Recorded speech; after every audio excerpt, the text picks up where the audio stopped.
Bonjour à toutes et à toutes et bienvenue dans ce cours, cette petite capsule 1.3 pour tableau de variation d'une fonction infine. Dans la 1.2 on a vu tableau de signes, là on va voir tableau de variation. Alors on va commencer par un petit rappel. Si on prend une fonction f quelconque, dire qu'elle est croissante ça signifie que si on prend a et b de réel avec a plus petit que b, f de a est plus petit que f de b. C'est ce qu'on avait vu sur le chapitre avec les généralités sur les fonctions. Et intuitivement, voilà, si on regarde sur le graphique, si A est à gauche de B, sur l'axe des abscisses, il faut que f de A soit en dessous de f de B.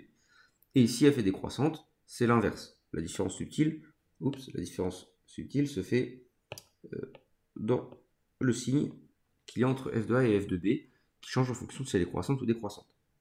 Donc c'est cette définition rigoureuse des mathématiques qu'on va vraiment utiliser pour faire le tableau de variation d'une fonction affine.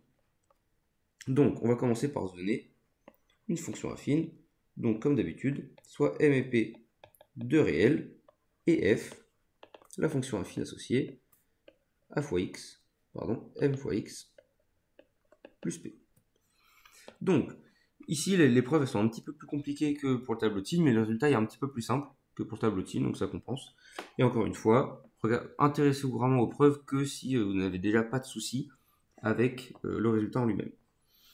Donc, pour étudier les variations de notre fonction affine, dans le cas où m est plus grand que 0, on va commencer par regarder la différence entre f de a et f de b avec a et b de réels, tels que a est plus petit que b. Donc f de a moins f de b, à quoi ça correspond? Eh bien c'est m fois a plus p moins, et f de b, m fois b plus p. Comment est-ce qu'on peut simplifier ça? On peut simplifier ça en disant que voilà, les deux p, ils s'annulent, et on a m fois a moins m fois b. Ça, on peut factoriser par m, et c'est égal à m fois a moins b. Alors, si vous n'êtes pas très à l'aise avec le fait de factoriser, n'hésitez pas à remonter pour vérifier que c'est bien la même chose. Si on développe, m fois a moins m fois b. Très bien. Bon, maintenant, qu'est-ce qu'on peut en dire? On sait que m, il est plus grand que 0. Okay, c'est notre hypothèse. A moins b, bon bah, comme par hypothèse a est plus petit que b, a moins b, ça va être plus petit que 0. Bon, ça, on est d'accord. Maintenant, un nombre négatif fois un nombre positif, c'est un nombre négatif, en effet. Donc, ça va être plus petit que 0. Donc, nous, ce qu'on vient de montrer, c'est que f de a moins f de b, c'était plus petit que 0. Si on ajoute f de b des deux côtés, f de a est plus petit que f de b. On vient de montrer que f était quoi? F est croissante. Donc, de moins l'infini à plus l'infini, hop, f est croissante. Et ça ne change pas. Vous voyez, c'est le cas d'une droite. Elle va soit tout en monter, soit tout en descendre. Bon, bah là, du coup, notre fonction, elle fait que monter. Alors, il n'y a pas énormément de challenge pour le cas, enfin, énormément de suspense pour le cas m plus petit que 0. Ça va être dans l'autre sens. Pour ceux qui sont un peu à l'aise, essayez de prendre un petit peu de temps là pour regarder cette preuve et faites-la de votre côté pour m plus petit que 0 avant de regarder ce que je fais. Ça peut être vraiment intéressant pour vous d'essayer, c'est un bon exercice.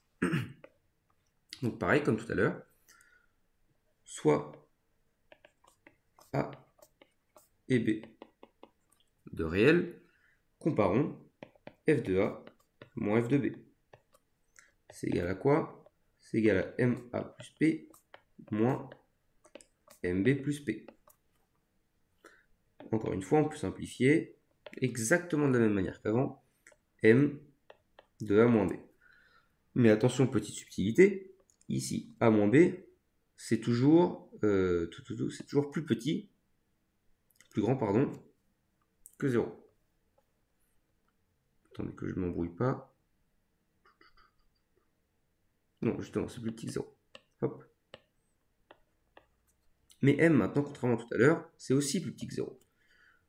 Et deux nombres négatifs, quand on les multiplie, qu'est-ce que ça donne? Moins par moins, ça donne plus. Donc, f de a moins f de b, c'est plus grand que 0. f de a moins f de b, c'est plus grand que 0. Donc, f de A est plus grand que f de B. Donc là, on a A plus petit que B, mais f de A plus grand que f de B. Et ça, on a dit que c'était la définition d'une fonction décroissante. Donc si... Oh, j'ai pas fait mon petit tableau. Si je fais mon petit tableau, donc x, f de x, hop, hop, entre moins l'infini et plus l'infini, la fonction, elle est toujours décroissante. Et voilà. Donc, attention, là, il y a juste deux cas, c'est plus simple, même si la démonstration peut être un petit peu plus compliquée. Si m est plus grand que 0, c'est tout le temps croissant. Si m est plus petit que 0, c'est tout le temps décroissant.